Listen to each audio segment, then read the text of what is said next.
Welcome back, everyone. Game 1 went to the most dominant team in LPL history, Edward Gaming. Now, starting off this best of 5 with a bit of wind under their wings, question is, will Uzi be able to recover and finally overcome his demons in this set, or will EDG continue to show us why they are the best? Welcome back, everyone. Gentlemen, we have already got some news coming into this Game 2. We've got a substitution coming out of Royal Never Give Up. Your man, Karsa, is stepping off stage. We've got MLXG coming in for this game too. And we have to talk about the difference between the two. Karsa is the good boy in Xiaohu's eyes. He's going to track and he's going to set things up. But MLXG has a mind on his own. They have been the better 2v2 in terms of raw dueling strength duo. And that's why we've seen MLXG play the entire way through. I think it's a good transition because that means they want to challenge Scout and they want to challenge Haro rather than just farm it out. That's the thing. MLXG has a louder voice in what he wants to pick for himself. His style is essentially being able to track Haro. Obviously, Karsa had a problem with that this game around just because compositionally it didn't work out this time. So with Camille being a major pick, a major point of contention between both of these teams, I wonder if MLXG is going to go back to the Camille because he was the one that actually went towards that as a jungler in the first few weeks. Yeah, we'll absolutely keep our eye on that champion. Of course, we do have to talk a little bit about Scout some more. His playoffs performance has been spectacular. So often we talk about him being a double-edged blade for Edward Gaming. Well, it seems like he's finally gotten rid of that worst half of the blade because he is playing out of his mind with the playoffs buff. Exactly. And you know what? RNG going into this, they started banning out the best of his champions. Talia, he has an incredible win rate on that one, 75%.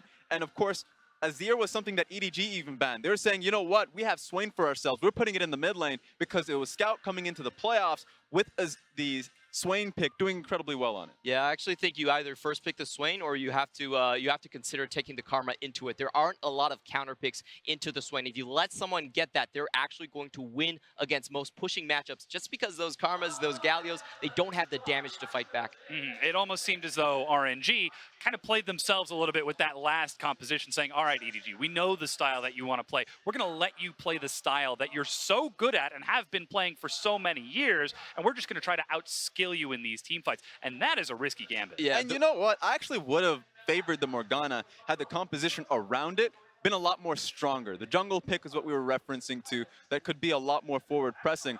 And then we already talked about Tom Kench or even the Lulu in the support position to allow them more space. So at least the Morgana could get her first item. If she gets Banner of Command or maybe Rod of Ages, depending on the build order, but this time around she was going pure support. Yeah. Then, okay, she gets mid lane pressure. Swain's going to have a difficulty in dealing with that. They don't even get to that point because the bottom lane is taken down in 8 minutes time. And the problem with that first game draft was RNG tunneled too hard on trying to catch people out. They sacrificed laning potential, they sacrificed their own scaling to do it, and that just made it so easy for EDG. They only need to look for one thing, and that was the engage coming in. But I want to see RNG actually put more effort into building themselves a scaling composition. EDG, a team that does run out of steam. They're a tempo-based team, and if you can hold 2 waves like RNG almost did, you have a chance to come back. Yeah, I mean, we have to have the mention that Edward Gaming, they seem to really have a sweet spot. It's between those 20 and 30 minutes when they are their most lethal, when they've already got a few turrets ahead of the enemy team. They take neutral objectives, that Baron has spawned, and they can just break open the map. And remember, EDG is the second fastest team at being able to take those turrets, averaging at 2+ at the 20-minute mark. Invictus Gaming is the only team that is just better at them in being able to achieve that. So RNG have the same stats that we do. They recognize what the mindset is going to be, so Caitlyn is a stock standard pick for iBoy. They already took away the Varus, but I want to see them challenge both of them. And if they're not going to challenge them, at least challenge them in the laning phase rather than looking to just outscale with the 2 picks that they had. This is the worst thing about RNG drafts is that they never give enough priority to Uzi. And I actually think Uzi calls that out himself. He's basically like, hey, coach, wait on. I'm going to see what he picks first. That's actually what Uzi does. But a lot of times when you have a draft like that, there's only Xayah, Caitlyn, and Kog'Maw left in the meta. I feel like you could go take away the Caitlyn and just punish whatever EDG wants to do. And that's how they won against IG in that last game. They blue side finally first picked the Varus. That's the first time they ever did that, the entire split. And I was like, finally, RNG are growing up, but they fall short of that. Perhaps it was just those game 1 blues that they know this is a best of 5 and they've got the chance to come back. Because again, you don't just overcome your biggest demon with a single upset, a single shrug of the shoulder. It's a lot of hard work to finally overcome those challenges. And it always has been the case for Edward Gaming to be RNG's demon. Yeah, and you know what? RNG, I think the work they put into the Game 1 draft was great up until the second phase. So I want to start with the Morgana pick. The moment it comes through, that's a flex pick. Of course, you can run it in the mid lane or bottom lane. I would love it to be put in the bottom lane. They had the access to go towards Caitlyn early on, so they could have had access to Caitlyn Morgana, knowing that EDG probably would have just gone towards the Rakan and Xayah, which you should be happy about getting for yourself. Yeah. So I think right now, RNG has the opportunity to pick themselves those priority bottom lane picks. They are foregoing it. This time around, going back on blue side, they have a second chance at it. I want to be able to see if they can get it. And we heard a lot of cheers coming out from MLXG. He still is the crowd favorite here, especially in Chengdu, where we have so many spicy hot pots. Absolutely. He's going to get himself set up as quickly as possible. But we also saw Uzi stepping out on stage with a bit of a smile next to Ming. And we know that Uzi is an emotional player. He knows it. You know it. Everybody knows it. It's how he deals with his emotions in these higher pressure situations that really defines how he and RNG as a whole will play. Seeing him smile here is a good sign. Exactly. I mean, we had that interview. Frost-Current sat down with Uzi, and he made mention of that it was getting better, and he wanted to be more of a leader in that sense. So, game 2, the fact that he is now, as you can tell, focusing at a good mental state. They need to be able to do that. They don't want themselves getting snowballed on, which happens so frequently to them in the past. Well, we're going to find out if he can recover in this game 2. Before we go, though, we've got a chance to hear what Uzi thinks about this matchup. 实力的一个 ADC， 而且自己的风格也非常的激进嘛，我觉得他会是一个非常有操作性的一个选手。在我当时打职业的时候，我也是跟他差不多非常喜欢操作的一个选手吧，但是可能更多的需要去注意的就是团队方面的东西。 It's a massive compliment coming out from the king himself, and I think you said it best early in the season, Frosker. It's very rare you actually hear Uzi mention the enemy team's AD carry during an interview. Yeah, he always says Invictus Gaming's ADCs or Edward Gaming's ADCs. If the king says your name, you have been blessed. But he also said that he is like old Uzi, which means there is a lot of hubris to be discussed when you look at iBoy. We even saw that in the first game. We saw it in one of the top lane skirmishes, iBoy extending a little bit too further, but after that, he was kept a little bit more on a leash, was able to play out the rest of the game fantastically. We even saw the micro interactions between him and Scout, showing that there is some synergy between the two carries in the team. And we all said that this was going to be about the bot lane, but it was about the different roads that we took towards the bot lane. Edward Gaming put so many resources into Scout, and Scout stepped up with those resources to create space for iBoy and Mako. Now I want Xiaohu to step up for Uzi on the other side. He has promised the Kwong Xiao Go a championship so many times. It's time that Xiaohu make good on his promise. Yeah, he has, but I will say that he was given a responsibility in that first game. I don't know how much I would credit that to Xiaohu in particular, and I have a feeling, and you saw it on his face when he was walking onto the stage, he was a stone cold killer. He looked deadly serious, and this second game, I think he wants to Swain. He wants to carry, and we know full well from what we've seen of him in the playoffs that he absolutely can and should. But he's got a little bit more backup now coming onto the Rift, because last match he had Kasa playing in his back pocket and he was tracked down by Haro. But now we've got MLXG, the coin flip, if you will. He can pull out something spectacular for game number 2, or potentially boost the lane in the mid lane for RNG to try and get that avenue into the bottom lane. I mean, the elephant in the room is that MLXG is not that coin flip right now. In playoffs, he has been MLX Jesus. This guy has been incredible, some of the best Gragas play that I have ever seen in League of Legends. So if he goes towards that pick, if he grabs something like a skirmish, just expect to see MLXG in top tier 2016 MSI form. And this game should be top form from RNG. Remember, for EDG, Clearlove is still waiting in the wings, but you could look at both junglers that started this set and say that they were the first person, they were the wild card getting thrown in to throw a spanner in the works, maybe disrupt the balance. But now you've got the real deal coming in for RNG from playoffs so far in MLXG, and this should be 100% their highest skill possible. You know, Clearlove is known as the pig. MLXG is known as the spider pig, and he's up against the baby pig of Haro, who, as we said, he had a good start to the game. He was able to track Kasa, but we mentioned those mistakes he made, they were punished quite effectively by RNG. Now he's up against MLG SB equally as careful, because we know that he can punish even harder than what Kasa could do. Again, it's very different styles, and you said it at the very top of the day, Fish, that MLXG usually comes in with a very sculpted, prepared plan for level 1, whether it's an invade or some sort of weird pathing, and already a priority pick of Olaf. Olaf locked in very early for RNG. This is something that we saw MLXG use in the jungle in their match, or first first match against Snake Esports in the quarterfinals of playoffs. And he had an interesting strategy. Didn't work out too well for them, but was able to bounce back from it too. And already adaptations, Trundle banned, Olaf picked. Olaf is a champion that we said super high priority to take away from Haru if you're going to play the Galio, but it's also something that you can play yourself. And this is the interesting thing coming into this second draft phase. They do forego the Swain. Full acknowledgement that it was going to be picked by EDG again, and they choose the Olaf for MLXG. And looking past that, I think we're going to get a carry in the mid lane against that Swain. Yeah, that's the question, is what type of responsibility is Xiaohu going to pick up? Is he going to be put on the back burner where he's going to be left after secondary ban phase, where his champion pool is going to get pinched? Is he going to be the guy that has to flex, or will they finally give the little tiger the ability to carry? And just to run through those bans once again, Talia as well as Varus taken away. That's what we expect against EDG. Trundle now being taken away from Haru. Had a good game 1 and MVP performance in that match. To the side of EDG, Karma's still gone. Kai'Sa, Uzi's not getting that champion. Satai will not be able to play on the top side of the map with Caitlyn and Swain locked in for EDG. And there's that carry.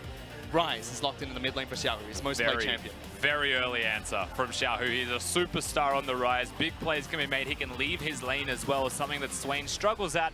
And because Zatai is currently playing on Summoner's Rift, there's always a possibility of a flex. Exactly that.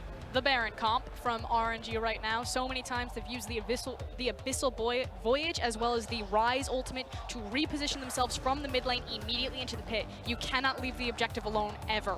It's also very crucial for how RNG rotate into the bottom lane. 2 long distance ultimates to get behind turrets to make those flanking plays and upset the siege that's picked up by EDG. It's something that we saw from Rogue Warriors a lot during the regular split. Tahm Kench was nowhere to be seen during picks and bans of the last series. So was Alistar, priority pick for EDG support in Mako. Morgana does get locked in for EDG, however. And now it's about sculpting that matchup for Xiaohu. I expect to see the Azir and the Cassiopeia punished again. Not that Rise can't deal with Azir into the lane phase. There is going to be a point where he'll start to brute force through it, but Azir just works way too well with the Caitlyn. So there's Cass. I expect the Golden Chicken next. Remember, the Caitlyn picked, the Kog'Maw gone, the Varus gone, as well as the Kai'Sa. They are targeting the AD carry pool right now, and they are trying to make Uzi uncomfortable. Not that he can't play champions, but there are some that they want to exploit with the composition that they've got right now. They may still look towards the Xayah as one of their remaining bans and try and force him on something uncomfortable. Remember that he doesn't play Jhin. No, he does not. His most played champion was Varus during the regular split and was followed up by that Kog'Maw.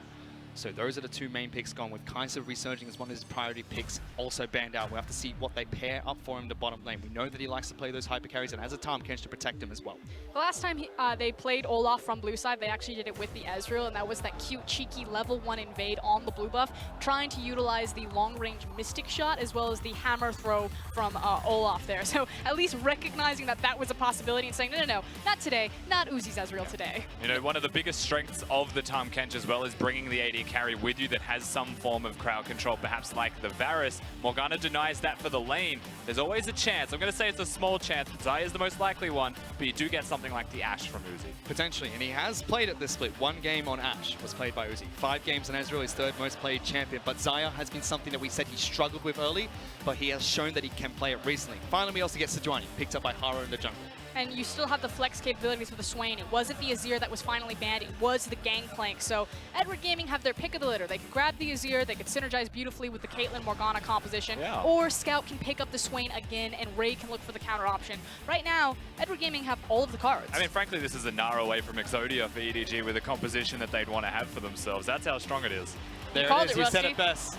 Ashe gets locked in for Uzi in the bottom lane. But this is what I don't want to see. While I agree that the pick works here and Uzi is a great Ashe player, we see him game number 1, he takes the Kog'Maw, he's the carry, he's the big dog, and then suddenly game number 2, it's back to Ashe. And if you rewind towards 2017 summer, when he picked up the Ashe, he played horrifically. The thing is, though, the Ashe can still carry. It's about unlocking Uzi in the lane. They no longer want to keep him down there. They want to set themselves up to leave their lanes and work with what is an exceptionally strong team fighting composition when you throw the Vladimir into the mix. And you have to remember that this was the champion he's already played this split. Not just last year, but this split he's played it, and he won with the champion on top of that. He's got a Tahm Kench to protect himself, and RNG still can work with a couple of flex picks. Rise can go top side of the map, and Vladimir can be put into the mid lane for Xiaohu, and Exodia is complete here, Rusty.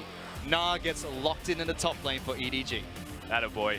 They're listening to me. They know Na's the greatest pick here because it can build the Hex Drinker if you need. It can build resistances in the way of magic resist regardless of what the lane is, and its range. So whilst it doesn't have a great matchup into Ryze, and traditionally Ryze would be the one swapped up there to play against it for a better matchup, it's still something that survives the lane and builds tank.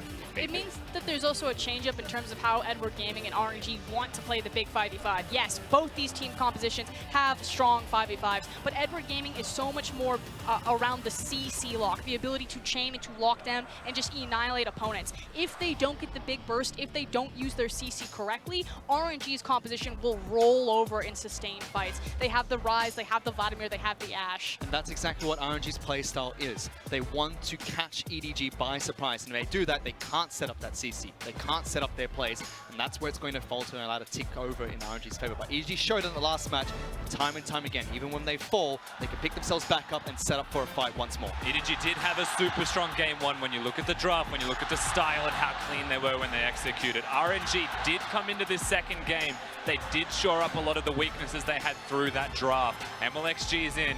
They are set to be at full power, and this is the clash of the Titans where styles do clash with it. Rendon said it best at the start of today. This is the El Clasico now of the LPL. Gone, long gone, are RNG against Team WE. It's all about RNG and EDG. Been so many finals here. RNG trying to look for their second victory. EDG trying to collect trophy after trophy, try and head back to MSI, try and pick up another one there and tie the score against SKT. Yes, it is a tale as old as time, but ultimately, if RNG lose here, you're then at match point for Edward Gaming, and you brought in your secret weapon. The only thing they've got left in the tank is Let Me, so it is do or die for RNG for me in game number 2. And then they have to do what EDG did to them last split. Last split, RNG were at match point 2-0, and EDG came out with the reverse sweep. The rookie of iBoy took down the king, and Uzi said it again this split. You have to beat me to take the finals. And again, this is his chance once more. iBoy can step up, can take down Uzi, send it to match point. Let's get on to the Rift for game number 2.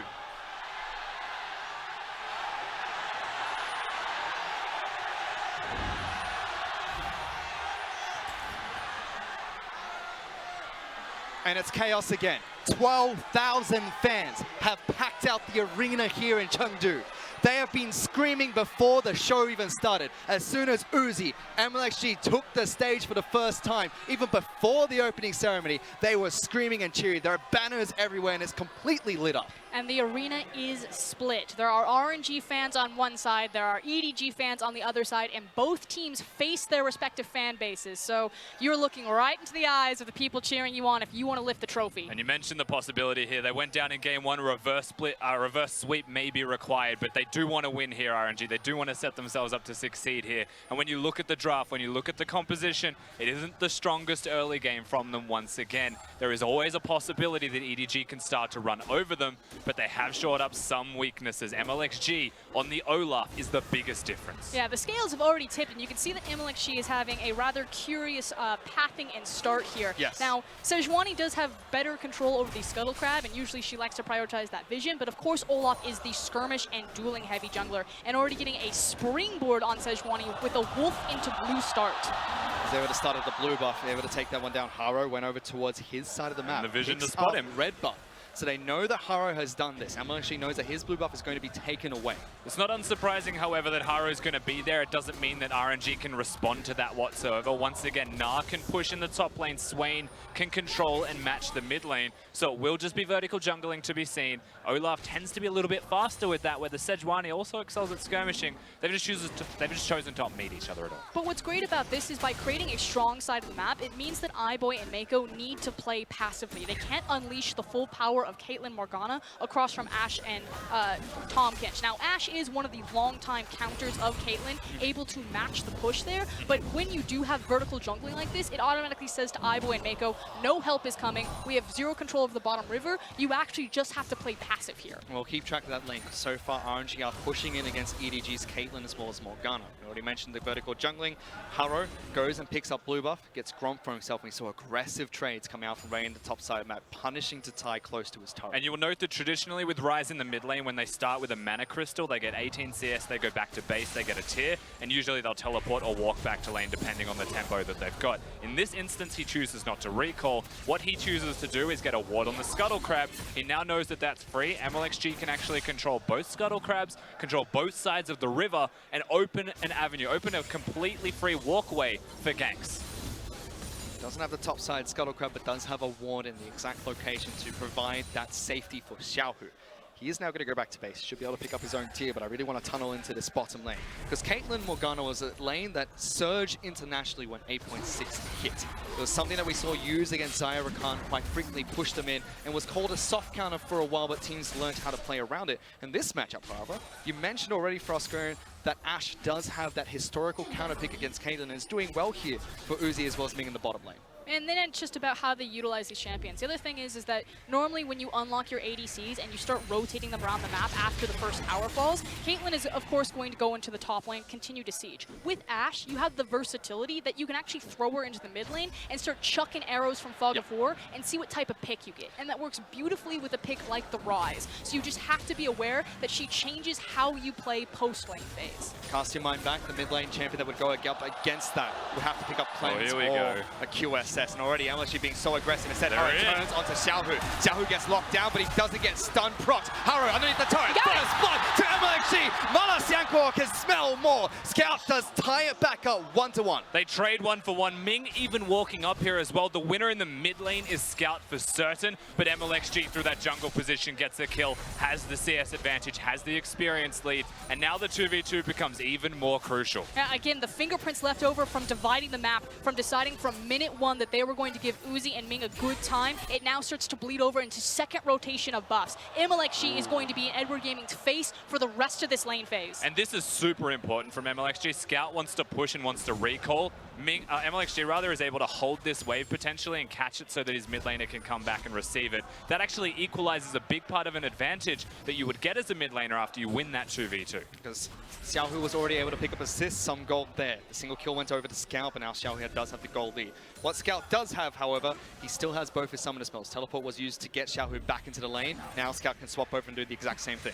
Now they're going to try to force the flash from Xiaohu here, but the actual big power spike that Haro and Scout want to play around is of course Sejuani's ultimate. So Haro is kind of gambling here. He doesn't have many camps to farm, but he needs to start racing towards that level 6 so he can open up kill pressure and find something back for Edward Gaming in this early lane phase. They have to be careful because they have been able to get behind Rise at the moment. Xiaohu's going to take some damage. He just wants down to flash. Scout, charges in, does get the knockback. Xiaohu is going to be pulled back here by Scout underneath the turret. Ray is even going to try and join this one. Meganar's coming up shortly, but Xiaohu survives. He gets away just burning the flash. He's got the fancy feet, Xiaohu. You give him the Rise, he'll be able to make the plays happen. Being able to survive there is super crucial when you bring Ray down, when you dive and you use summoner spells even to secure that one. You trade health with your mid laner that's just teleported that may need to recall as well, and suddenly the balance and the upsets on the map and the tempo completely shifts. Yeah, and the tempo's also shifted now where RNG aren't up and ready to contest this blue buff that's spawning. Now Xiaohu and MLXG have made their backs. You can see Tom Kench also wanting to get in.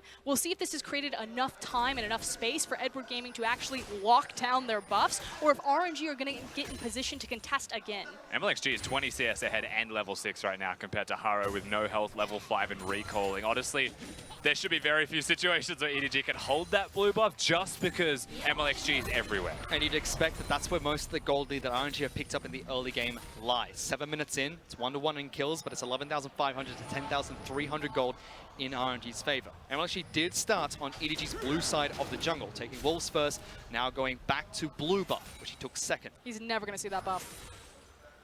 Haro did play it well. Read that he could be on the bottom side of the map, went straight over towards MLG's blue, took that for himself. Now he's trying to contest against a level 6 Olaf. Smite goes down, denies blue buff from Haro, takes it away from Scout as well. Exactly, taking it away from the mid laner that is a Swain that wants to spam spells and constantly push. And MLXG is not done. Yeah. He is still going towards the Wolves. He is still trying to track him down. Scout has to come over. That's where they brawled last time. Mako, iBoy, Scout, everyone rotates to try and protect Haro. And MLXG is exposing him in game number 2. And we're starting to see, you know, why Sejuani fell down in game number 1 in terms of priority. You said it yourself, Fish. She is 3 times more likely to be picked by both these teams than any other team in the LPL. Make it stop. But it's very clear what's been happening in scrims, that you cannot just auto-pick Sejuani and have complete control over both Scuttle Crabs as well as your jungle. Olaf is just destroying this right now. Ray has rotated down, looking to try and lock down MLXG. Ragnarok is available. They might just be trying to take that ultimate away. Oh, got him. Locked down.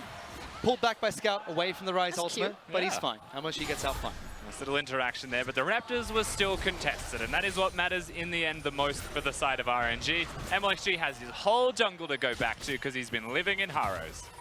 But he's not. He's going straight back towards the mid lane. Predator was used, trying to lock down Scout, misses the pullback. It does give Xiaohu some breathing room to continue pushing in mid lane. They might just cheat towards bottom side. Yeah, exactly what the analyst desk was talking at top of day. This is how RNG want to play this. They want to either kill Swain or force him underneath his tower and then get the inside track towards bot lane. And Uzi and Ming have been left completely to their own devices. Super happy down there, 92-69 between Ashe and Caitlyn. And a lot of the difference as to why the Swain was able to trade so well in game number 1 is because he had the trunk. He didn't have the Sejuani, who is decent at skirmishing, decent at trading, but was exposed by an early Olaf, prevented a 2v2 from happening for quite some time. Well, getting back into this bottom lane where Uzi, every single time iBoy tries to step out to pick up a minion for himself, he goes in for an auto attack, constantly harassing. 98-76 CS at the moment. I mean, this is the problem with teams like Royal Never Give Up, like Invictus Gaming, these triple threat teams in the LPL. You basically pick your poison. Are you going to ban away the Kai'Sa, or are you going to ban away the Olaf? Either way, one of them is getting through, and one of them is going to be a massive problem. And then Uzi shows once again, you can take away as many champions as you want. I can still play every other AD carry in the book and more. Vayne can still be picked up for all we care. He was hovering it during the earlier champion selects. And we know that there's a deep champion pool and shows mastery on multiple different champions. Haven't seen too much of the top side of the map, however, as Ray has been very aggressive against Satai, but Satai will slowly scale up as this Vladimir. Normally the Na will hold the push, will constantly keep the Vladimir under the turret, may get himself a 10 CS lead, or it'd never be something super significant, but he's actually behind in farm because of the amount of time he has spent leaving lane, trying to help Haro. You're seeing a legitimate bleed over effect right now of all of EDG trying to round up with their jungler and keep him in the game. And that is affecting them across the board. And this is much more what we saw from Edward Gaming domestically. Yes, they came in as the first seed from the Western Conference, but as Clement said, that was only until week 9. EDG were bleeding out in the standings, usually sitting around 4th place in the LPL, and a lot of it was on the back of Haro and their inability to protect him and prop him up as the newest member in the squad. They did sell him game 1, but LXG, Oh he's got him covered in this match. 2 levels above, and every time he tries to take Wolf Camp, MLXG's there. That belongs to him. That's his spicy hot dog. But EDG are looking for a fight in the bottom lane. Uzi not flashing away just yet. Ming's going to be able to devour him to keep him safe. He flashed out of that nice and early. All of Maker's crowd control is used, and they turn onto Morgana. Tatai is here. Rage joined the fight as well. But it's EDG that retrieve because Lightning is being slammed down from the Ragnarok of Olaf. MLXG wants to continue chasing. RNG get the 2 picks to the bottom lane, and they're going to continue pushing for this turret. And this is what you need to understand, is that Uzi is the puppet master in the bottom lane. Ming answers to him, and Uzi puppeteered that beautifully. The fact that he holds his flash, Tahm Kench finds the yeet, repositions himself, and then uses Tahm Kench to body block the Dark Binding. Give me the strings, then I will make them dance. Uzi calls his team to the bottom side of the map, counters the play thrown out by EDG. They pick up a nice lead for themselves. They have the turret that was low in the bottom lane. They're able to crash that one down through a strong engage, countering the teleports, of course, of EDG. But it's not just the tower, it's a lead for the 2v2. It's a Tahm Kench Ashe that can roam around the map very effectively now that turret is gone. It's a dragon on top of all of that, and that is a monumental lead. And again, all eyes here. The fact that Uzi is holding his ultimate, he doesn't want to throw it to the Black Shield, gets repositioned by Ming. Ming grabs the Dark Binding, nothing to protect Morgana, walks through with the arrow, and walks through with the team fight. Yeah, super clean from RNG's bottom lane 2v2. Xiaohu also having the stopwatch awareness of the time in the game, has it available to be used as well, and starts to frontline as the Rise sets himself up to succeed. And we're now in a situation where Morgana and Caitlyn didn't get the first tower. So finding success with the Ashe Kench counter, and also getting a huge helping hand from MLXG, splitting that map. Very creative jungle pathing to set RNG up on the right foot at 12 minutes in the game. And last match we talked about how Mako was such a key component of EDG, not just when he picked up the counter of Zac in the Janna pick in the bottom lane, but also how he needs to play it correctly, because he's such a big pillar for them, a keystone almost. And in that fight, he was not able to get the execution he wanted. Burnt a flash, but that's it. Died right off the bat and was not able to help out EDG in the fight. No MLXG, no problems for the enemy blue buff as well. Xiao, who's able to solo that one out. Himself. Gonna lock that one down, go back towards mid lane. Now he also has control of mid potentially with that. Wants to roam around the rift, has even rushed magic resistance to survive mid lane for the purpose of grouping for team fights. And he has an ultimate, whilst neither mid laner has a teleport, so he can still get places fast. And I know we've harped on this stat quite a bit, but again, iBoy is a double-edged sword. If he doesn't pick up that gold lead at 15 minutes, he loses the match for the team. But EDG are going to try and force a fight topside. Ming, casual, just sidesteps the ultimate coming out from Haro. Saves Uzi. Uzi still has flash available. It's going to try and get away from this, but he's against a wall. Mako goes forward. Ash Hour gets thrown out. Still trying to lock him down, and they do so successfully. But everyone from RNG's rotating. They don't have to tie, and Scout is slowly joining this fight. EDG have to be patient. Haro's the first target to take it down. Scout pops his ultimate, tries to go forward, pulls back the spicy hot pot. Tom Kedge doesn't get out this fight either. EDG force, and they get 3 kills. EDG bounce back massive. They catch RNG overextending, catch them not wanting to fight just there. And even with all of the fancy feet that RNG had for themselves, the 2v2, there was just too many members. They were overwhelmed completely. And now EDG actually get to bounce back from a place that was very dire. Yeah, poor map read from RNG. The fact that Zatai doesn't have TP, you can see it's just about to come off of cooldown on the top left-hand corner of your screen. So while EDG win out massively in the team fight, I guess RNG's Zatai is the real winner because he just got to free farm bottom lane and reset the wave. He did 122 CS and has already reset, picked up the Shurelia's Reverie as his first item on Vladimir. But this is exactly what we say about EDG. If they can set up a team fight, they will win it. And you can see exactly what Haro is thinking here. Yes, it's fancy footwork by Ming, but he wants to lock down the Tahm Kench because of that right there, the ability to reposition. But so much is committed here to finally crack Uzi. Super important that they got both the Summoner spells because we're coming closer to the game where not only is the next Drake going to be up for battle, but also the Baron coming that much closer, and these key Summoners won't be available. Scout also getting up here at the correct time to ensure the follow-up was there, routing them, making sure that all 5 are here, and that it was just a big mismatch from RNG, who were trying to trade after their bottom lane was caught, keeping the numbers in EDG's favor, even if the cooldowns were not. Perfect timing and a clean executed play coming out from EDG. Stops the bleeding a little bit, but they're still 3,000 gold behind RNG, who picked up the first turret of the game.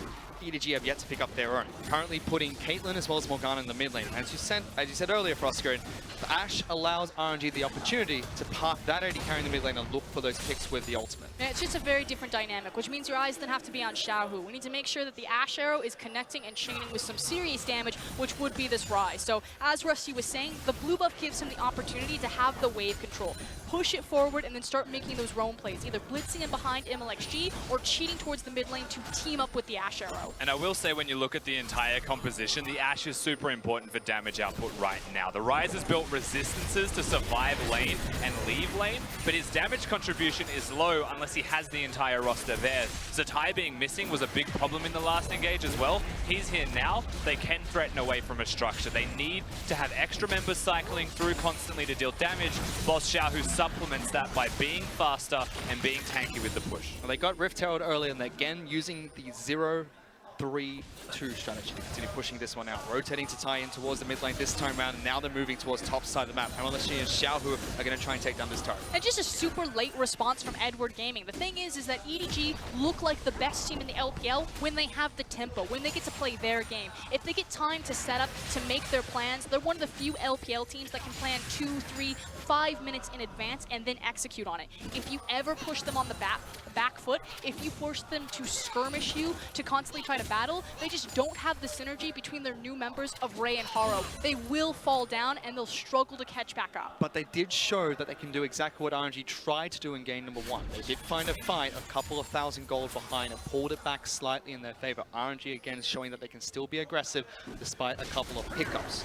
And again, we have to mention how even these two teams are. Statistically, the numbers are so even between across the board in all positions, and they have very similar win rates during the regular split. Yeah, let me break it down to you. In terms of finals, it's 2-1. Edward Gaming 2 finals to RNG's 1 final in 2016 spring, where Uzi was not on the roster. But in terms of playoff games, it's 8-8. It's dead even, which just goes to show that when Edward Gaming, the reason why they're considered the thorn in RNG's side is because they hit them at the right moment every single time. It's just the single games that matter. And that is the power spikes for these teams as a style choice once again. You look towards the 20 to 30 minute mark for EDG. You look towards 0 to 10 and then 30 to 40 for RNG. That's where they'll win the games. That's where they'll scale up, get those big team fights, and their individual strengths start to shine through the brightest. And right now, we've had the RNG spike in this game. We've had that really good moment for them, and then we saw a hiccup. And that hiccup was during a time in the game where EDG are traditionally quite strong. And they are still strong at the moment, but they're trying to weather the storm against a 4,000 gold deficit. MLXG is able to pick up an Ocean Dragon for RNG, second elemental dragon of this match. RNG is still pushing on the top side of the map. That turret is incredibly low. A couple more minion waves would be able to take that down.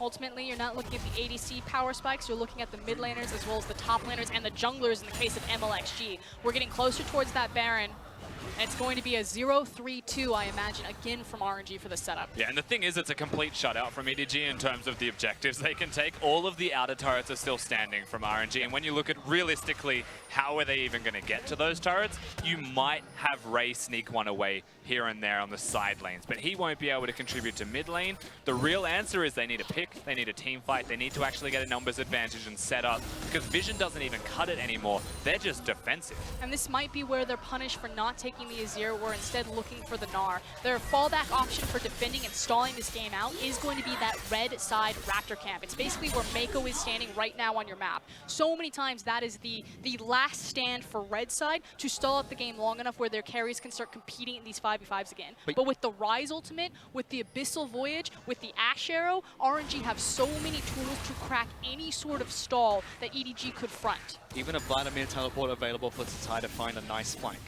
And he is farming a storm. 176 CS, picked up a kill for himself, has been involved in taking down turrets for the side of RNG. He's looking very strong. Whereas for the side of Ray, he's back on the Gnar. 1-0-2, he's having a decent game himself, but we haven't seen the high-impact team fights that Gnar can bring just yet. And there is that siege, working around the Raptor camp 20 minutes into the match. Red buff is a fairly large priority for both of these teams, and opportunities like that, getting the ultimate out of MLXG is something that could mean a great deal in the next coming minutes, when Baron was actually something that RNG were looking to set up for as Uzi. Uzi's rotating down towards bottom side of the map. He was spotted by Vision. AD carry is looking for the flank. Ray slows him down, trying to get the hyperfox, but locked down by the ultimate from Uzi, chasing him forward. Hail of Aaron's going to be enough. RNG get a pick in the bottom lane. That was just purely a gamble. Ray had the flash, Uzi had the arrow. Who was going to use what first? And we saw the arrow connected before the flash came out. Ray dies, and that opens up the map so much more for RNG on the bottom side, but it does give EDG a chance to push a little bit closer in Baron. And this is where RNG's roster really thrives. It's the ability to separate, segment the map, and to find those picks. And it's Ray and Haro that they've been picking on. Again, the newest members to the EDG squad. They just don't have the cross-map synergy to protect themselves from plays like that. And they're now moving 4 members in the bottom lane with a Banner of Command minion, take down another inner turret for themselves. We just saw that at 20 minutes, the average gold lead that RNG have against their opponents is about 1,074 gold. Now, on average, they close out games with 2,000 to 3,000 gold of a lead. And this is a team that is known as the 2-team fight team. Pick up one team fight, that gets you that lead. The second one's going to close it out. And when we were watching the game against Invictus Gaming, this is a team that closes out games with 8,000, 9,000 gold to be said. It's not necessarily a bad thing for RNG, because it shows with a small lead, they can crush opponents. Now they've got a big lead against EDG. Almost 7,000 gold up. This is something they can work with to close out a game. They can absolutely take the maximum once they start to accrue those leads for themselves. And now they've got the bottom lane turret. It's an extended lane, super long and difficult for Ray to navigate against a Vladimir. You find an opportunity for the Baron to actually become a higher priority for RNG and a little bit easier to place the vision down towards. Or it's just a bit more difficult for EDG to not use their teleport in these situations. You can see the gold on your screen. 1,000 top side of the map. 1,000 in the jungle. 2,000 in the mid lane for Schalke. Even 1,000 on Uzi in the bottom side of the map.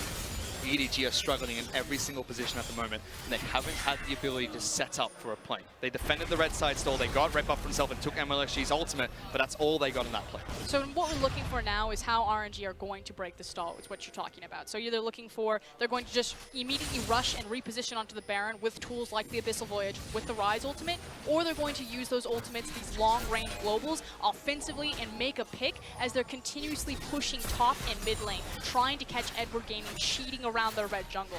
EDG, you're basically playing on a knife's edge. You've got one chance here to scale up, and if you're caught here, it's going to be the Baron. Absolutely, and their composition isn't the best at engaging. Except that. They catch iBoy, the Black Shield's not going to be there in time, and Tatai gets a flank as well. The AD carry from EDG is going to fall, and RNG get a pick in the mid lane. And you can see how the composition works. We see Vladimir rush the Reverie all the time, and it's able to close the gap there and take advantage of the Black Arrow. Let's go to Baron, or top side of the map, with RNG decided to try and take another turret for themselves. They left their AD carry unprotected though, and EDG tried to force a fight. However, Ming as well as Uzi able to escape without using any summoners of their own. They continue sieging top side of the map. Exactly, they do still have the Tahm Kench for Uzi, and we were talking towards EDG's perhaps lack of engage against the Tahm Kench. Well, now we can see RNG's engage with the Ashe being available, catching them out of position. And do not misunderstand me. I do not think that Morgana is the reason why we've seen both these losses, but I do want to point this out to the audience. That the LPL has had a very troubled history with Morgana as a pick. It has never really caught on here. Yes, as we saw it globally in 2018, we were forced to kind of grab it, but the thing is our supports built themselves off of our Alistars, off of our Annies, off of these big, aggressive go-in combos. Morgana is not that type of playstyle, and while Mako is playing it okay, it is definitely a very different vibe and a very different style. You give power to the ADC, but so much of what makes our bot lanes the scariest in the world is that support. And we didn't see the Alistar come out for EDG. This is something that we thought, alongside Sejuani, could be one of the highest contested picks in this series. Kai'Sa as well, permanently banned out by EDG, but they have not picked up their Alistar, which RNG have allowed them to take if they won in both series so far. Yeah, I mean, when you speak towards adaptation in a series, you've acknowledged now that Morgana can be flexed from RNG into 2 positions. The priority started to rise from EDG. They go towards it in an earlier pick with the Caitlyn.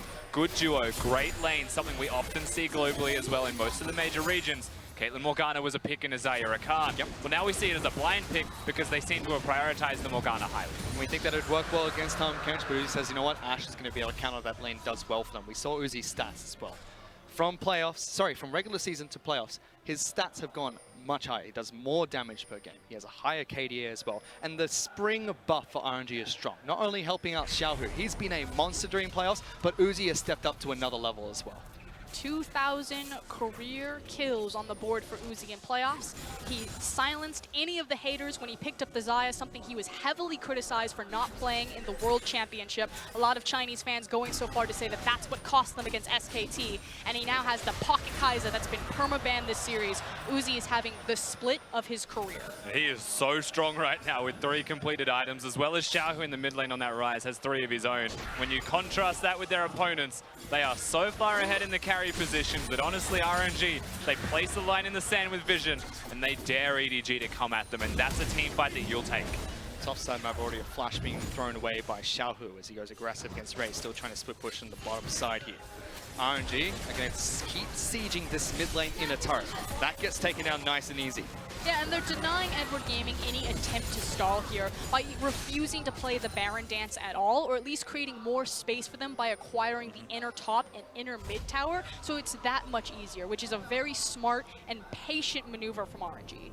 Almost feels like they're looking for item power spikes as well. Rabadon's Death Cap being picked up by Tizai off the back of that last play. Now 3 items being completed by Uzi. Even Xiaohu has the Void Staff ready to get damage onto the tank front line of EDG. The vision control is so strong right now that they're actually using the Ashe Hawk Shot to feign Ashe ultimates. He is Hawk Shotting the enemies from point blank to scare them into using the Black Shield, and then you know what's coming afterwards, so you have to back away. The fact that you can do that as an Ashe shows what point in the game that you are at and how strong you're feeling. And right now, they've taken the mid lane inner turret just by vision control, just by pressuring and poking them down and threatening constantly. That extends to the Baron far more easily now that all of the inners are gone, and there is very little left for EDG to hold on to. And still playing 4-member strong top side of the map, pushing in mid lane constantly, keeping Xiaohu in the bottom lane, who is split pushing and making sure that Ray is kept occupied down here, and just pushing in waves, resetting, playing around the red buff, and continuing to execute this. If EDG don't break this stall, RNG are just going to acquire a massive gold lead, and they already are 10,000 gold ahead. And there's a lot of pressure on Ray right now. He needs to make sure that he's kept safe so he doesn't get popped on by Uzi again, or more importantly, the Tahm Kench. He needs to make sure that he gets the TP timing right, because fighting in that red side jungle, if he gets the massive Gnar ultimate, is the turn that Edward Gaming are looking for. You know, the thing is, when you navigate team fighting right now as EDG, if you even get that pick, if it's not on Uzi, you're probably still going to lose a 4v5. Oh, yeah. When you look at the itemization choices of EDG, it's magic resistance to survive the team fighting. The game plan is kill Uzi, kill him quick, and maybe you get the team fight. But 7 minutes and 40 seconds after Baron spawns, RNG finally make their first attempt towards the objective. Was spotted out by Scout's vision. knowing that RNG have started that Baron buff. They disengage, look for a fight, but again, it's Mako in the front lines with the black shield ready in case Uzi wanted that arrow. It's actually interesting at this point in the game that Xiaohu is sitting on the cleanse as opposed to the TP and having them run a double teleport threat. In fact, the fact is that Zatai is also sitting on cleanse, so giving so much respect to Haro and giving them so much more safety in these side lanes to constantly have pressure up and deny any sort of pick potential. Also feels like RNG are very comfortable in the way they manipulate their lanes and look for these fights. They don't need to teleport flanks, but they go for a fight against Haro.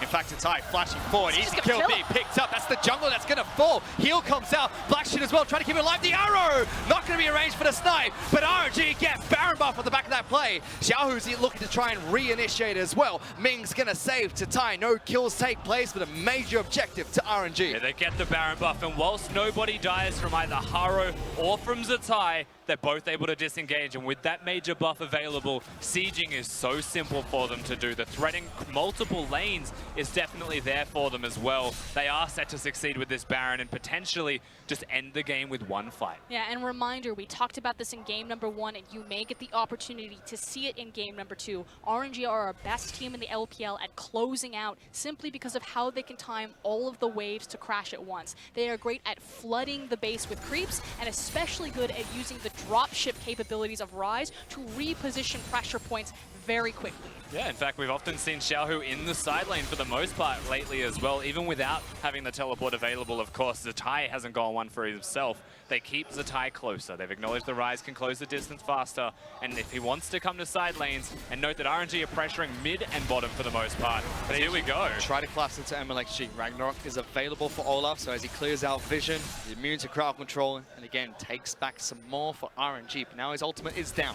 But the most important part of all of this is still the mid lane control for the 3-man unit of RNG. Only 2 of them can rotate to a side lane, so the fact that they're trying to keep their jungler nearby shows where the pressure is. And you can follow the jungler on the minimap to acknowledge exactly where RNG are about to play towards. They're still in that mid lane, 3 members strong. A 1-3-1 coming out from RNG, not going towards the 0-3-2 playstyle just yet. Xiaohu's already chipped away at this turret. A few more auto attacks will be enough to take that down. Ray goes into Mega Nub, but it's too little, too late.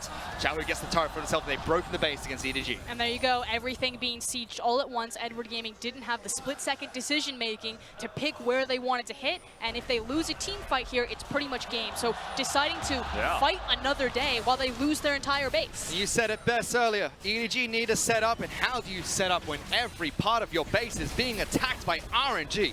Multiple fronts, multiple aggressive plays. First inhibitor's going to fall. The final inhibitor turret is under siege. Thomas the tank there chugging away, takes down the turret. Inhibitor is bare. Top side's going to fall for Zatai shortly after. And EDG, all they have left is their damn Nexus. And they are running out of time. They're looking for Ray. He's got Mega Nub. They're still pushing forwards as well. If you go now. One team fight. EDG have done it before against gold deficits similar to this. One stand to send them to match point or try and at least stop the bleeding here. But RNG, they're just so aggressive. They're so strong. Banner of Command is chipping away at these turrets one by one. MLXG in the backlines. Mako, he's already dead. They're towards their fountain, but it's too little too late. It is spicy here in game number 2 as Malas Youngboy steps onto the rift and dominates the early game. And Ace gets picked up. We're all tied up 1-1. The man on your screen said that this would go to a best of 5, and he's kept his end of the promise and taken another game back. So far, it's been a slugfest. Very dominating game 1, very dominating game 2 on either side, and it feels like this is being decided in draft. Yeah, RNG remove the linebacker. They bring in the finesse player in MLXG, which doesn't make any sense, but it's definitely the way that it was executed in this one. Aggressive, constant plays, and perhaps now the turtle has to poke its head out. Clear Love has to exist, while RNG will continue to run over them. And yes, the arena is split here. There are fans for both EDG, for RNG, 2 historical organizations. But the moment Uzi walked off of those stairs, there was cheers for him. They've now tied up the game 1-1. They no longer have to go up against match point in game 3. They have another game buffer in their hands if they need it. And the blueprint has been revealed for Edward Gaming. Blitz into Haro's face, destroy him as the weak link. You had a triple threat composition with the Ashe to counter out the Caitlyn, Xiaohu on his signature Rise pick that is normally banned away from him, and then the Vladimir to amplify all of that damage. And it's just something that Edward Gaming don't have in the playbook. They are not as versatile as a team. RNG RNG are the favorites here because they have the option to do this, and Edward Gaming do not. Yeah, we've acknowledged that RNG definitely have an answer to the Sejuani available. We've seen that MLXG's got mastery of knowing where to be, and that their holistic draft, even if they have losing lanes, is able to compensate for that through the mid-jungle 2v2, through that duo specifically. Ashe able to control the bottom lane, they've got the draft. All of these things are great, but then you look at game 3 and you're like, well, we can control a Sejuani, but what if the Sejuani is clear love this time? And I think that's always going to be the lingering concern, even if we have seen what it looks like, what the playbook is from EDG. We haven't seen their complete playbook yet. No, we have not. We've already seen one of the 6th men step onto the Rift in the form of MLXG, subbing in for game number 2. So able to pick up a phenomenal victory, and RNG tied the series 1-1. To break down a bit further, let's send it back to the analyst desk.